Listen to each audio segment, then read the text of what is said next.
Honestly, I love gaming. I love that you can get a group of adventurers that include a dwarf and an elf and a half-orc, a ranger and a paladin and a rogue, all somehow working together to achieve a common goal. And they do it in these fantasy worlds where their efforts can actually change the world, where they can be heroes, where they can fight injustice and do something about it. And I think part of why I love it so much is because it's so easy to feel helpless and powerless in our world. We're told that we can vote every few years, that if we feel strongly about something, we can sign an internet petition and send it into a politician, and then maybe they'll think about it for a minute before ignoring us. And we wonder, what is it that we can do? Well, I think that the way to get the change that we want is to create a culture where the change we desire becomes politically inevitable. And we change the culture by telling stories. That's why I became a filmmaker. It's because I believe in the power of stories. They're transformative tools that allow us to understand and to empathize, to put ourselves into other people's shoes, to learn new perspectives about the world. And at their best, they assert our common humanity and they replace fear with understanding and with tolerance. I also believe that stories want to be free. Let me give you an example. Let's say you have a beautiful new puppy. It's excited and it does something ridiculous and you can't wait to tell your friends about it. So you come up to them and you say, "Oh man, John, let me tell you about this puppy. Okay, quick, give me $5. You're not going to do that because stories want to be free. They want to be retold. You're going to tell that story, and if it's compelling and exciting, your friend John will repeat it and probably put it on Instagram, and then 50,000 people will like it, and it will spread. And the best stories spread like wildfire. I learned this lesson at Gen Con. It was 2003, and we had just released a VHS tape of a tiny little film called The Gamers. And we had no idea what we were doing, and we were sitting there in our dinky little booth that we hadn't bothered to decorate with a CRT television, and people went bananas for this. They loved it. They were crowded around. They were saying, "Someone finally gets what gaming is about. Someone made a film that speaks to my identity."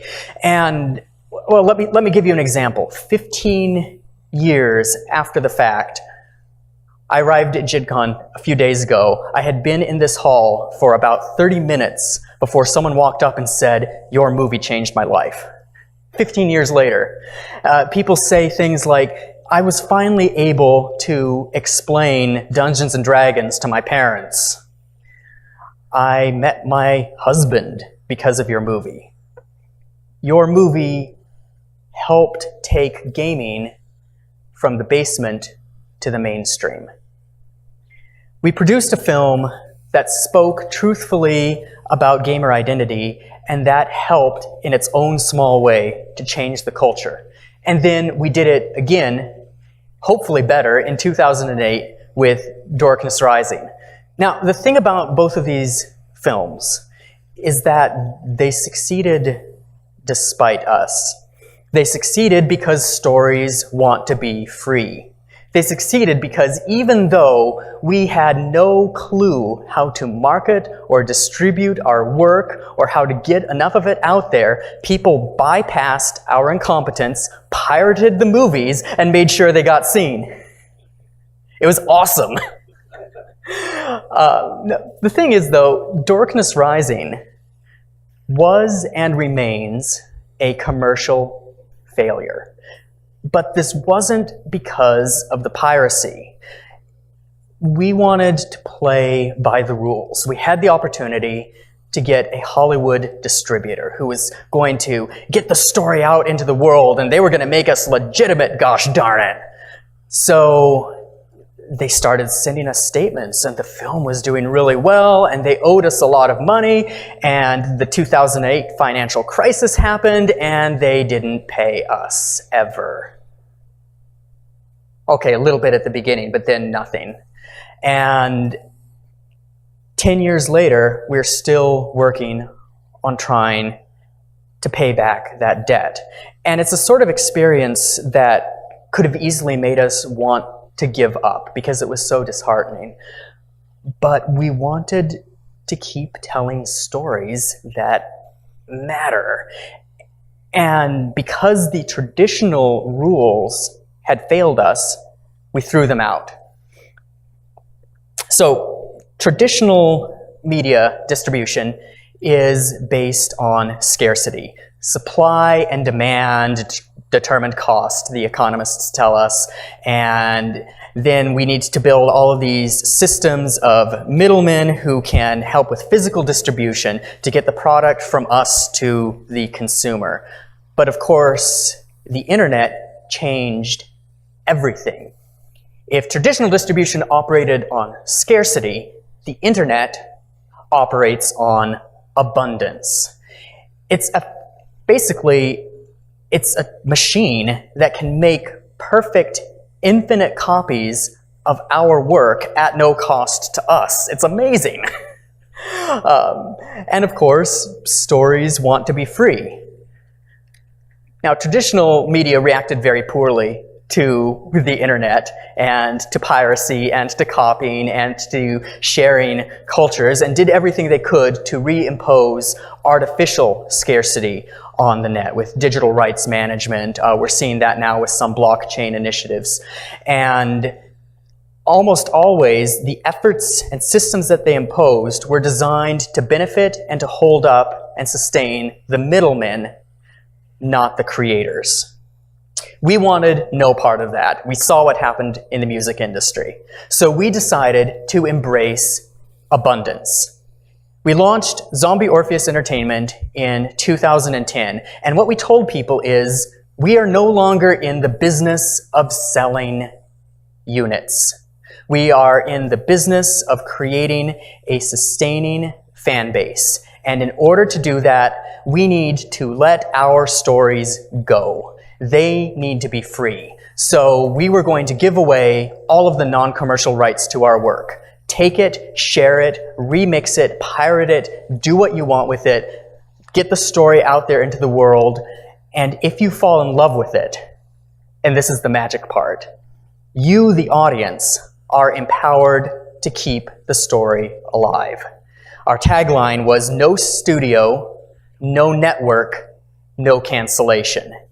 If you remember Firefly and all the other shows that we tried to save over the years when the networks didn't care, you probably have a sense of how powerfully that message resonated. We essentially said, we are going to put radical trust in the goodwill of strangers and hope that we receive radical goodwill in return, that they will want the story to continue. 8 years later, we're still here. It's kind of amazing. The model works. Fans have contributed millions of dollars, thousands of hours, and infinite passion to supporting our stories, which is one of the most incredible gifts I can imagine. And it works because we give them away. But it's also not as easy as I've made it sound. The last 8 years have involved numerous false starts and hurdles, and honestly, painful mistakes and lessons, especially how to deal with stories that are toxic and destructive. The story that almost killed our company, and over which I lost one of my best friends, was Gamergate. Yes, we're going there. So I hadn't paid enough attention when the Gamergate crisis hit. I knew that friends and colleagues had been harassed, but I wasn't prepared when the conflict exploded on our social media, especially on our Facebook page. Now, my training and my background is in how to seek reconciliation.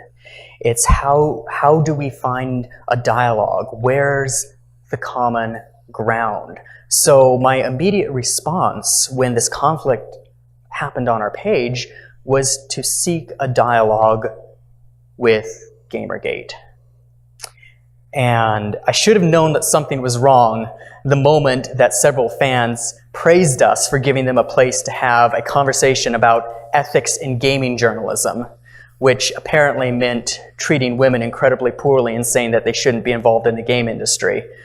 But I dove in and spent almost a week talking, debating, standing up for tolerance, saying we need to have, gaming is for everyone, we need to be open, hate is not acceptable, continuing to debate and to dialogue. And I was exhausted emotionally by the end of this when one of my best friends posted on Facebook about Gamergate and her struggles, and feeling pretty good about myself. I'm a good ally. Look at me out here fighting the good fight. I posted in the comments about what I had been doing. And her reply devastated me. You don't know what you're doing. You haven't done your homework, and you are making things worse. I did not take that very well. I was honestly livid with your prototypical male rage. I didn't understand what she was asking, what I had done wrong. Wasn't it enough that my intentions were good? Wasn't it enough that I was out there standing up for good values? And I finally called her and confronted her about it, incredibly upset, and again, feeling personally attacked for being called out. And what she told me ended up changing everything about how our company works and the stories that we tell. You have to ban them from your page, she said. And this was baffling. Now, she and I have not spoken since. I behaved so badly that our friendship never recovered, and that is my fault. But I also trusted her experience and her wisdom. And so, not knowing why, I banned Gamergate from our page. And what happened afterward was astonishing. As you can expect, a number of fans immediately rage quit us. They left, and I was very worried about what this would mean for the future of our company. But then I looked at the numbers and looked back over the data from the last few years. The people who had left were some of the most demanding and entitled and toxic members of our community. Then I looked at the financial numbers. The average pledge from the people who rage quit us for our crowdfunding campaigns was $10. The average overall pledge to support our films was $97, almost 10 times more. This loud, toxic, demanding group was also the smallest contributor and the ones who least understood what we were trying to do, and that our efforts depended on collective action and the community working together to support our work. In other words, good riddance. But it gets even better. When they left, their absence created space for new and better fans. We started to attract people whose voices had been silenced before by the loud minority of trolls. And as we had the opportunity to hear those voices speak and listen to what they had to say, they changed our stories. Our projects became more diverse because we're listening to these voices. We embraced the power of representation. We adopted and publicly stood up for values of inclusion and tolerance because we want to tell stories that matter. And the takeaway, the lesson, is that banning hate speech replaces the fear that the trolls preach, that they want us to fear, that they use to control us, with the courage to live our values and to tell better stories. For every toxic jerk who leaves, 2 more better people take their place. And that helps create a community that is strong enough to resist the stories that destroy our mutual tolerance. So I originally didn't understand why this was working. It took me several years of research and experience to start to figure it out. And some of you have probably encountered already the paradox of tolerance. It basically says that a healthy community is based on a social compact. We agree to tolerate each other's differences. However, those people who refuse, well, actually, I'm going to back up for a moment because this is important. Not only do we agree to tolerate each other's differences, hopefully we celebrate each other's differences. That's even better than tolerance. So those people who refuse to abide by that compact, who say other community members are not welcome at the table, I don't want them here, have now lost the benefits of the community's tolerance. If left unchecked, they will destroy the community. Let me put it another way.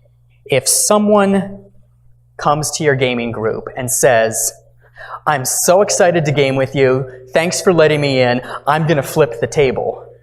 Don't game with them, they're going to flip the table. Mutual tolerance is only effective if it disallows intolerance.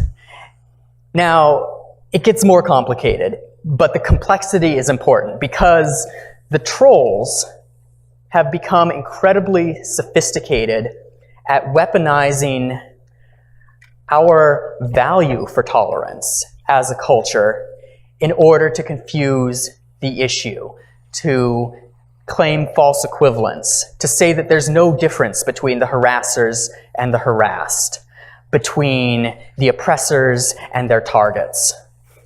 We've seen this most recently with Jessica Price, who was harassed and bothered for so long that the moment she lost her temper, the trolls were able to jump and to get her fired. And she very legitimately asks, why does the game industry apparently care more about a handful of trolls and neo-Nazis than they do their female talent? We have a massive responsibility within the game industry to learn and to discern the difference between the harassers and their targets. They are not the same thing. And we have to be, how do we tell that difference? How do we tell the difference between the trolls and the trolled? And we could go down this rabbit hole forever, but at a fundamental level, I think it's that when someone asks to have a debate about other people's humanity, we have to say no. There is no debate to be had about whether people are human and deserve to be treated with dignity and respect. And the people who complain about not having every 100% of representation in media being about them is not the same as the people who say, hey, I would like to see myself on screen someday. Is it still confusing? It probably is. And I'm not going to explain it further because it takes hard, personal, ongoing work and research to internalize this. The resources exist to learn how to tell the difference. We have the power to use them, and we can and should. We can't expect other people, especially the people who have been targeted and harassed, to have to educate us on how to treat them like humans. We just need to treat them like they're humans. So, it became clear that we had to take a firm stand against the groups spreading hate speech. So, we banned Gamergate. We banned the men's rights activists, the red pill right, the neo-Nazis, the white supremacists, the people who showed up on our page saying that we should be cheering when the government takes children away from their parents and puts them in cages. Because I believe so strongly that the purpose of stories isn't to build walls, it's to build bridges. And that gets at the next crucial point, which is that every story is political. When people claim that a story is not political or that they miss the stories from their childhood that weren't political, they are missing the point. Everyone has a point. Every story has a point of view. And if we can't see it, it's because that story reflects our point of view so perfectly that we are blind to it. Every story is political, and we have to be able and willing to take sides if we want to build and manage healthy communities and tell healthy stories, because neutrality always aids the harasser. So as we embraced this understanding, and as we grew into it, and it took a long time, our community changed and grew, and so did our stories. In 2008, we also had started work on a new project called Strowlers that was supposed to be a shared world where anyone can contribute to the story. And a Strowler, according to the 17th century dictionary of English thieves' cant, is, I'm totally serious by the way, is the person who moved in the same circles as the thieves who was not a thief, on the edges of society. The tinkers, the storytellers, the puppeteers, the acrobats, the wanderers, the fortune tellers. And we had this epiphany and realized that if we want to tell stories about the people who are creating culture on the fringes instead of consuming culture in the center, we had to move away from the white, male, heterosexual myths and perspectives that Hollywood treats as default or normal. Now, if you've seen the original Gamers, you're probably aware that we were a group of white, male, cisgender, the whole thing. We ticked every one of those boxes. We were not the right people to tell these stories because our perspective is all that we knew and could speak to. We had to become more diverse. So we sought out and invited in new voices and new perspectives. We became more queer. We became more racially diverse. We became more gender diverse. And the story that we had to tell changed dramatically. The protagonist became a queer woman of color struggling to find her place in a world where magic exists and is heavily regulated. But the fact that she is a queer woman of color wasn't the point of the story, wasn't what the story was about. The story was about a young girl who had come into her powers. The reason to have a protagonist with a different perspective is that our different perspectives give us different ways to solve the problems that face us as humans and within the stories that we tell, to see and discern different solutions. And that realization, the ability of the show and the story to evolve beyond what we were capable of imagining, was profound. And it started to spread even before we had released it. A friend of mine showed an early version of our pilot episode to her friends, a group of young, passionate shamans in Ulaanbaatar, Mongolia. And they looked at this pilot set in Seattle and looked at a world where magic is regulated by the state and feared by the public and said, "This is us. Someone understands our struggle. How do we get involved?" The story bridged the culture so dramatically that they invited us to Mongolia. And a year later, our fans funded a trip to Mongolia where we created a companion urban fantasy film in Ulaanbaatar that was written by and featured the stories and perspectives of these young Mongolian shamans. Their story changed our world. And what I realized out of that, and we're coming right up to the present here, this has all happened very recently. What I realized is that if we had been operating under the traditional rules, if we had been letting worries about copyright or theft or someone stealing our story get in the way, they never would have found it. And so we decided it was time to take the next most frightening step for our company. Stories want to be free, and now ours are. We've decided to release the commercial rights to our intellectual property for all of our shared worlds, the same way we released the non-commercial rights 8 years ago.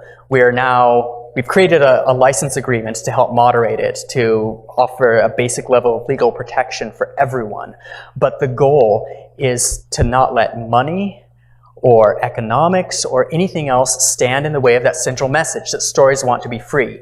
If our story spreading to Mongolia can create the ability for American gamers to fund a Mongolian film that's going to be watched worldwide, what more can we do the more that we give away and the more that we let go? And it's already happening. The Mongolian team is now collaborating with a group in Australia on a crossover shared story. Indigenous Maori and Canadian First Nations storytellers are starting to work on films because we're not sitting here trying to appropriate their culture. We're trying to enable and create worldwide global connections where stories from perspectives that we can't imagine can intersect and can create new culture in ways that we couldn't imagine. And I think part of this works also because crowdfunding is the least important part of crowdsourcing. The power of collective action. When we experience the success of a Kickstarter campaign, which isn't a big deal in the grand scheme of things, well, I'll tell you a very brief story. We always have people, every campaign, who say, "Why are you asking for so much? What are you doing? This is impossible. This will never succeed. Are you crazy?" And we get to watch them go through this extraordinary transformation where by the end, they've suddenly realized this can work because they were thinking on an individual scale and we were thinking on a collective scale. And the story infects them in a good way. They become believers. And that's what crowdsourcing does. The more of us who embrace working together toward these common goals, the more powerful it becomes. Here's the best part. This model works best the more people who adopt it. I asked at the beginning, how do we make a difference in the world? We tell stories that spread and we let them do it. That's how we change the world. Thank you.